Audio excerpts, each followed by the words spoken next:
wij zijn langs de straten en huizen geweest en daar moesten we dan zomaar een heleboel geld. En sommige mensen deden gewoon weer de deur dicht en zeiden dat ze arm waren. Maar sommigen gaven ook best wel hartstikke veel geld. Ja?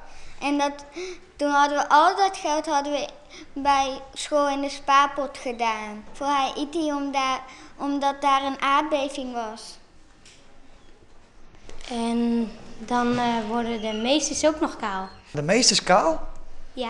Meester Willem en meester Fred hadden gezegd, als we 500 euro hebben, dat ze zich kaal gaan scheren van blijdschap.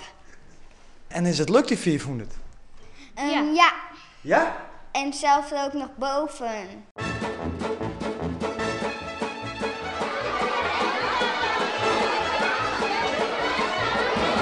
Nou, meester Willem, meester Fred, heb je nog laatste woorden? Ja, nou, er is een schrale troost. Er wordt wel eens gezegd, kinderen, als jij eens een keer kaal wordt geknipt, dan krijg je er een heel mooi bosje haar voor terug. En misschien krijg ik wel heel mooi stijl en blond haar. En ik krijg de kroon van meester Fred, denk ik.